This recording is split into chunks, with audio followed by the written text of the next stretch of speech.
여러분 반갑습니다. 한 주간도 잘 보냈는지요? 오늘은 그 역사 가운데 상, 가장 훌륭한 과학자라 할 수 있는 아이작 뉴턴과 갈릴리 갈릴레오에 대해서 다루고자 합니다. 서두에 제가 좀 말씀드리겠습니다.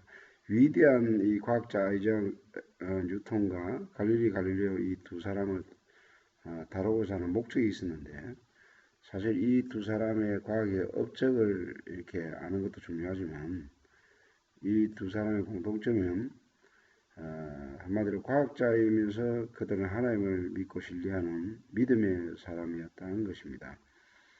그 두 부류가 있습니다. 과학을 할수록 하나님을 인정하는 그런 신앙으로 이어지는 그런 부류와 과학을 공부할수록 하나님의 존재를 거절하는 무신론 과학자의 두 부류가 있을 수 있습니다. 무신론 두 부류는 이제 나중에도 이야기했지만 대표적인 무신론 과학자가 바로 스티브 호킹, 물리학자 스티브 호킹과 생물학자 리차드 도킨스 같은 예를 들 수가 있죠. 근데 이 과목명이 과학과 철학의 만남이지 않습니까? 근데 교수로서 여러분들에게 강조하고 싶은 것은 이 과학이 철학을 만남으로 말미암아 철학만 가지고는 해답을 얻을 수 없거든요. 반드시 신학이 개입돼야만이 과학과 철학의 관계를 바르게 알고 결국 여러분들이 어떤 과학 지식만 쌓는 것이 아니라 과학과 철학과 신학 각 분야를 깊게 공부해서 참으로 균형 있는 그런 지식을 갖추는 것이 가장 이상적이라는 사실을 다시 한번 강조하고 싶습니다. 일단 학생의 발표를 듣고 제가 강의를 또 계속하도록 합시다.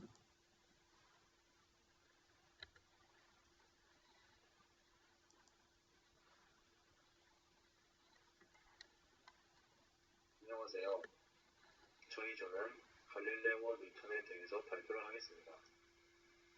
저희 조원은 강우람, 송은국, 윤호준, 황민웅이고 저는 발표를 하게 될 윤호준입니다. 목차는 아이작 뉴턴의 업적, 갈릴레오 갈릴레이의 업적, 기독교적 관점입니다. 오른쪽 그림은 아이작 뉴턴의 초상화이고 아이작 뉴턴은 1642년에 태어나 1727년에 별세했습니다.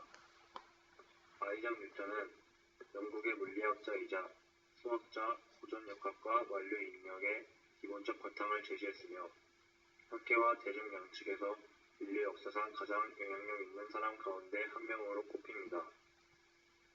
왜 아이작 뉴턴이 학계와 대중 양측에서 인류 역사상 가장 영향력 있는 사람 가운데 한 명을 꼽히는지 설명하도록 하겠습니다. 왼쪽의 책은 자연철학의 수학적 원리의 뜻을 가진 프린키피아라는 책이고 뉴턴의 저서입니다. 프린키피아는 1687년 발간된 고전역학과 만료 인력의 기본적 바탕을 제시하며 과학사에 가장 영향력 있는 저서 중에 하나로 꼽힙니다. 이 저서에 뉴턴은 다음 3세기 동안 우주의 과학적 관점에서 절대적이었던 만류 인력과 3가지 뉴턴 운동 법칙을 저술했습니다.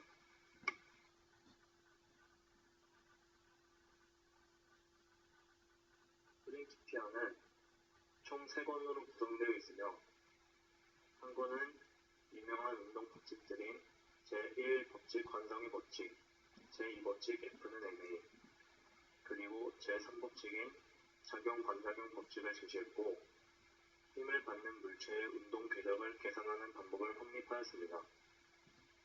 제1법칙인 관성의 법칙은 외부에서 힘이 가해지지 않는 한 모든 물체는 자기의 상태를 그대로 유지하려고 하는 것을 말합니다.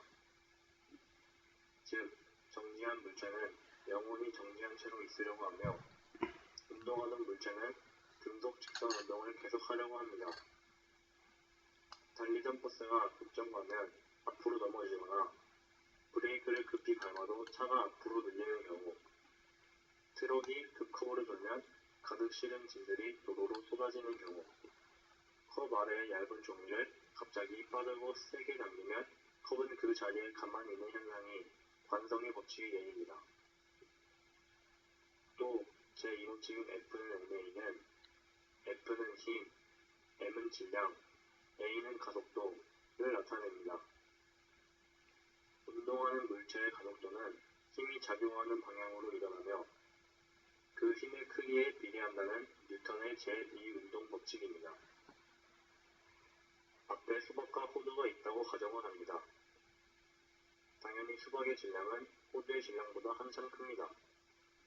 이 조건에서 수박과 호두에 같은 양의 힘을 가해비게 되면 당연히 질량이 작은 호두의 가속도는 수박의 가속도보다 한참 커야만 가속도의 법칙이 완성이 됩니다. 결국 같은 힘이 가해지면 질량이 작은 호두의 가속도가 더 높기 때문에 더 많은 거리를 이동하게 되는 것이죠. 그리고 제3법칙은 작용-반작용 법칙인데 손바닥도 마주쳐야 소리가 난다는 말이 있는 것처럼 모든 작용은 반작용을 수반해야 한다는 것이 이 법칙의 이론으로서 예를 들어 우리가 벽을 주먹으로 때리면 주먹이 아픈 것도 단지 딱딱한 벽에 내 주먹을 꽂아 넣었기 때문이 아니라 내가 벽을 때리는 순간과 동시에 벽도 우리의 주먹을 때린 것이기 때문입니다. 즉 일반적인 작용이 아니라 서로 쌍방향으로 주고받는다는 것입니다. 그렇기 때문에 권투 선수들 중 일반적인 타격만을 하다가 지쳐버리는 경우를 볼 수 있는데 작용-반작용 법칙에 의하면 역설적이게도 선수들은 자신이 때릴 때마다 맞게 되는 것이고 신체는 서서히 지쳐가게 되는 것입니다. 또한 교통사고가 날 때에도 가만히 있는 차에 움직이는 차가 박아도 둘 다 충격을 입는 것과 같습니다. 이처럼 힘의 크기만 따로 놓고 본다면 작용과 반작용의 힘의 크기는 같습니다. 세게 때리면 그만큼 세게 작용하는 것입니다. 그렇기 때문에 같은 힘의 크기로 작용과 반작용은 방향만 다른 것입니다.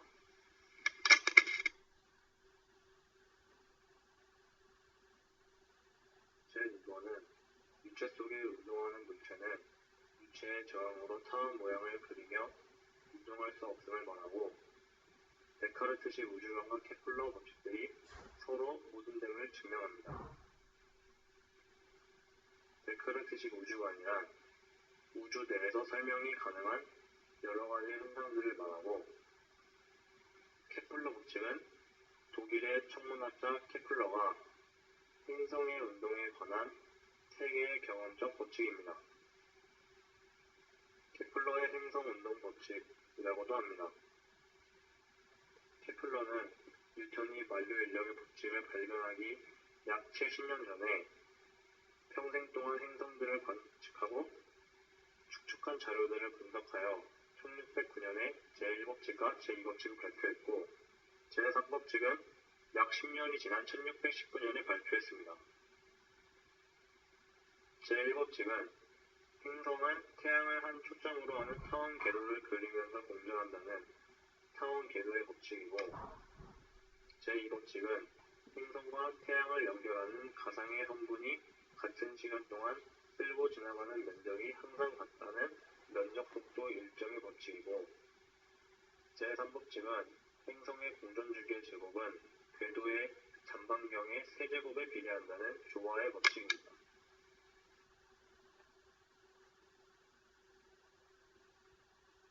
제3번에서는 만유 인력이 등장하고 갈릴레오의 낙하 법칙을 이용하여 행성과 달이 각각 태양과 지구 방향으로 이끄는 인력을 받는다는 것을 밝혀냈습니다.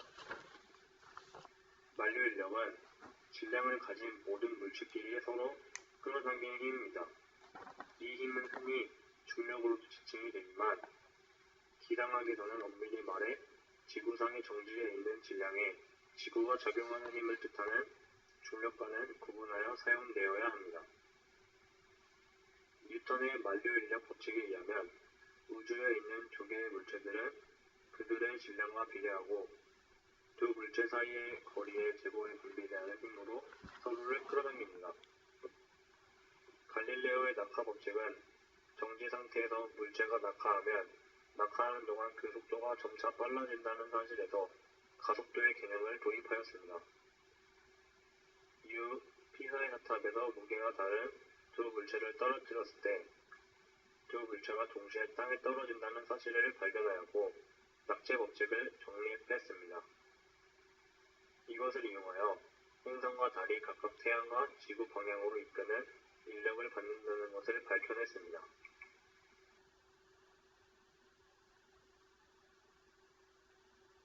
이 그림은 뉴턴이 직접 그렸다고 하는 프리즘 실험의 스케치입니다. 일반적으로 스펙트럼이란 빛의 성분을 파장의 순서로 나열한 것을 말하는데 빛을 각 성분으로 나누는 것을 스펙트럼으로 분해한다고 표현합니다. 물론 빛은 가시광선, 자외선, 적외선 등을 비롯하여 다양한 종류로 나눌 수 있습니다. 아이작 뉴턴은 가시선 스펙트럼 및 빛의 색과 파장의 관계를 발견하였습니다.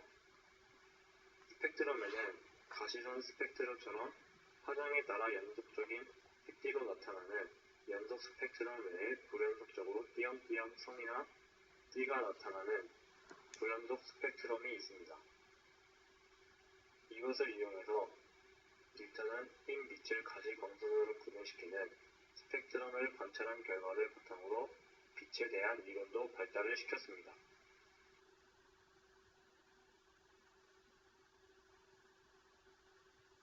당대의 사람들은 빛에는 색이 없다고 믿었고 이는 데카르트의 무색인 빛이 프리즘의 재질로 인해 색이 나타난다는 설명이 뒷받침을 해주고 있었는데 그것이 정말 맞는 것인지 직접 실험에 나선 뉴턴은 한 줄기 빛을 프리즘을 이용해 여러 색으로 만든 후 그중 한 색의 빛을 또다시 프리즘에 통과시켰고 그 빛은 다른 색으로 더 이상 변하지 않음을 발견했습니다.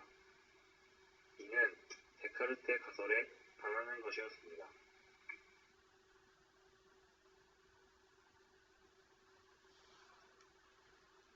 왼쪽의 그림은 고프트리트 비렐륨 라이프니츠라는 사람인데 뉴턴은 이 사람과 함께 미적분학의 발달에 대한 성과를 가지고 있습니다.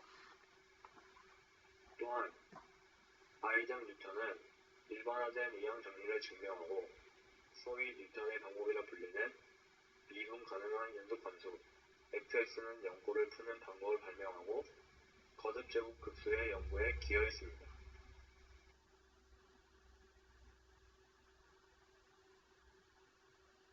또한 뉴턴은 케플러의 행성 운동 법칙과 그의 중력 이론 사이의 지속성을 증명하는 방법으로 그의 이론이 어떻게 지구와 천체 위의 물체들의 운동을 증명하는지 보여줌으로써 태양 중심설에 대한 마지막 이론점들을 제거하고 과학혁명을 발달시켰습니다.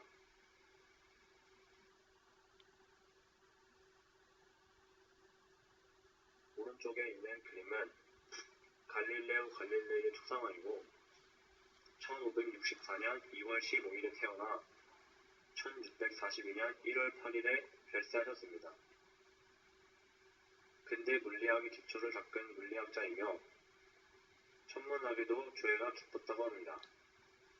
당시 진리라고 여겨졌던 천동설을 전면적으로 부정하고 지동설을 주장한 인물입니다.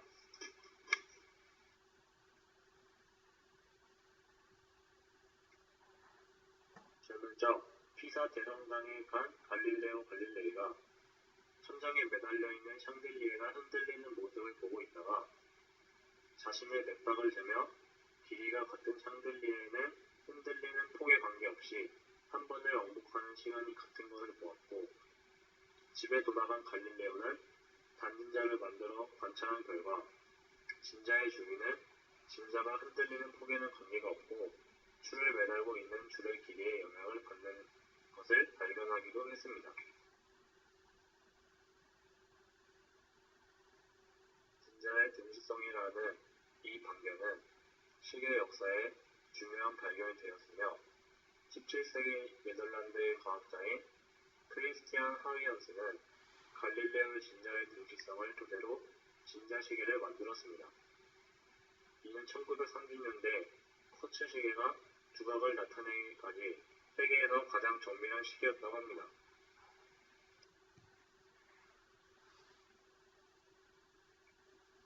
갈릴레오 갈릴레이는 무거운 물체는 가벼운 물체보다 더 빨리 떨어진다는 통설을 깨기 위한 사고 실험을 한 것이 알려져 있습니다.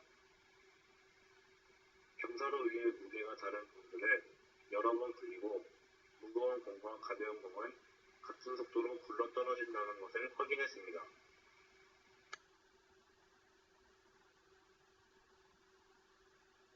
갈릴레오 갈릴레이가 한 이 실험은 당시 지배적이었던 아리스토텔레스의 학설을 정면으로 부정한 것으로 갈릴레오 갈릴레이는 당대의 통념들을 깨부수는 데 일가견이 있었습니다. 즉, 직관과 이성에 의해 세상을 파악하는 기존의 지식체계에서 벗어나 경험과 실증을 기반으로 하는 과학적 반복론에 초석을 다졌으며 당시까지 자연철학이라는 철학의 한 갈래에 불과했던 학문이 제대로 된 과학으로 발전하는 데 성격한 공을 세웠다는 것에 무엇보다 큰 의의가 있습니다.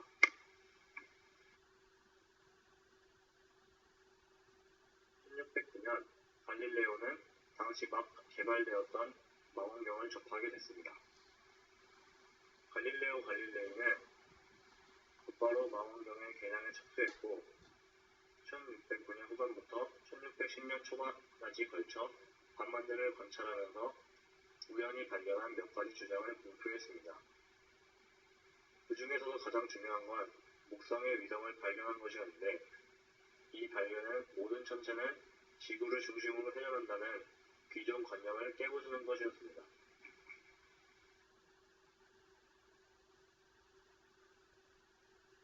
지구가 아닌 다른 행성 주위를 돌고 있는 위성의 발견은 당대 믿어지고 있었던 아리스토텔레스의 우주관에는 부합하지 않았습니다. 갈릴레오는 계속된 천체 관측으로 지구 중심설이 아닌 태양 중심설을 주장했고 이는 교황청과의 갈등을 낳았습니다. 이로 인해 1633년 갈릴레이는 종교재판소에서 유죄 판결을 받고 투옥될 예정이었지만 건강이 나쁘고 고령이라는 점을 감안해서 곧바로 가택연금으로 감형을 받았습니다. 3년의 근무형을 지냈는데 한 번은 위에서 언급된 토스카나 대공의 저택에서 지내고 그 다음은 시에나의 대주교의 자택에서 손님으로 지내다가 그 다음엔 피렌체 근처의 아르체틀이라는 작은 시골에서 국가연금을 받으면서 평온하게 연구에 전념하며 살았습니다.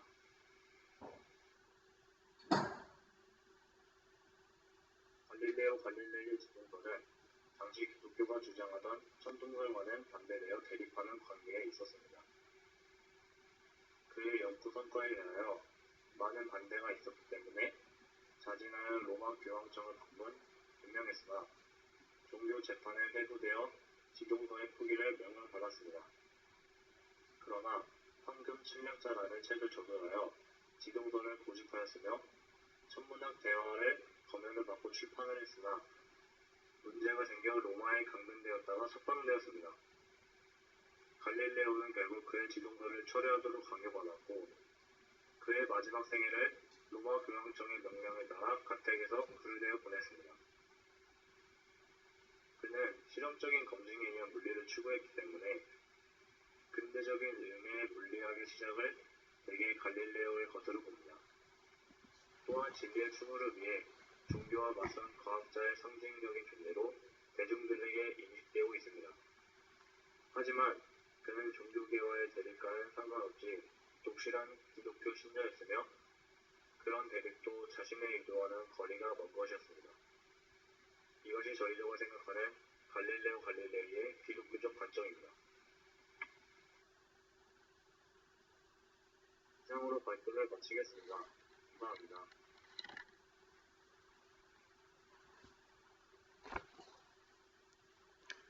예, 학생 아주 발표 참 잘했습니다. 그 아이작 뉴턴의 그 여러 가지 운동에 관한 3원칙, 관성의 법칙, 가속도의 법칙, 뉴턴의 3법칙, 광학, 빛의 프리즘, 만류 인력의 법칙, 이러한 것에 대해서 굉장히 구체적이고 상세하게 전문가처럼 제가 이렇게 참 이 내용에 대해서 배울 만큼 아주 자세하게 설명을 잘한 것 같습니다. 그 1학년 학생이 참 이 정도의 설명을 잘 한다는 것은 참 감탄할 만한 일이라고 제가 감히 칭찬하고 싶습니다. 그 아이작 뉴턴과 결국 갈릴레오에 대해서 특별히 이제 갈릴레오도 보면 요점은 이제 아까 설명 안 했는데 갈릴레이 위성이라 불리는 목성의 가장 큰 4개 위성을 발견했고 태양 흑점의 관측과 흑점을 관측했고 또 갈릴레오는 나침반 디자인 개량 등의 과학과 기술에 기여한 이런 면도 있었죠. 근데 이제 갈릴레오의 가장 큰 그 업적은 뭐냐면 천동설을 지동설을 그 당시에는 좀 더 천동설을 믿었지 않습니까? 근데 지구가 도는 것을 태양을 중심으로 지구가 도는 것을 과학적으로 입증했죠. 근데 당시에 이제 문제가 된 게 당시에 이제 그 가톨릭에서는 성경을 잘못 해석해가지고 여호수아에 보면 여호수아 기도 가운데 태양아 머물러라는 그런 내용이 나오는데 마치 그것이 어떤 문자적으로 바로 해석해가지고 지구를 중심으로 태양이 움직이는 식으로 심지어 종교계에서도 그걸 믿었죠. 그래가지고 이제 지동설을 내세우니까 마치 성경을 부정하는 그런 어떤 식으로 해석해가지고 갈릴레오를 참으로 황당스럽게도 종교재판에 넘겨버렸죠. 근데 이제 그 자칫 잘못하면 자기가 계속적으로 이제 그 지동설을 주장하게 되면 자기가 감옥소에 들어갈 그런 염려가 있다 보니까 재판소에 나오면서 그래도 지구가 돈다는 유명한 말을 남겼지 않습니까? 근데 이제 그 갈릴레오가 남긴 이 이 지동설은 그야말로 당시에 신학과 과학의 어떤 갈등 관계를 가져온 어떤 결과를 초래하게 됐죠. 역사적으로 실제로 그런 갈등 관계가 존재했는데 바로 이 사건이라 할 수 있죠. 제가 이제 특별히 그 지동설에 대해서 강하게 이야기하는 것은 뭐냐면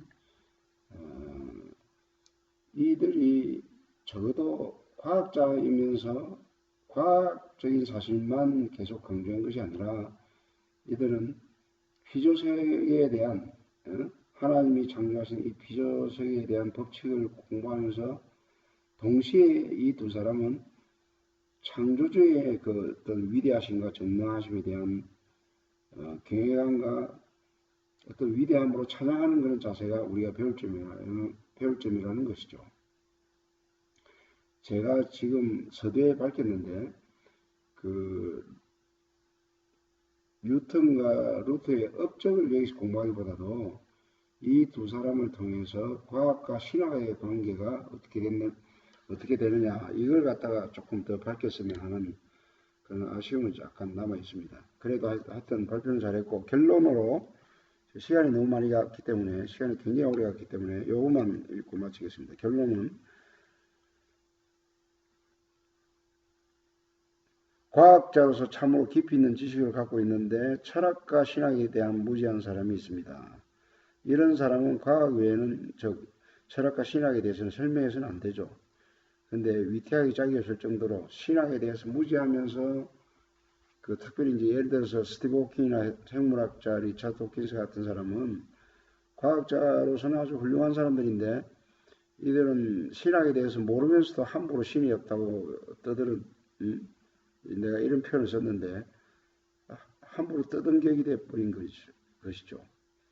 그러니까 중요한 것은 과학을 하면서 신학에 대해서 모르면 모른다 해야 되는데 과학을 안다 해가지고 마치 자기가 신학적으로도 아는 것처럼 해가지고 함부로 말하는 과학자들이 있거든요.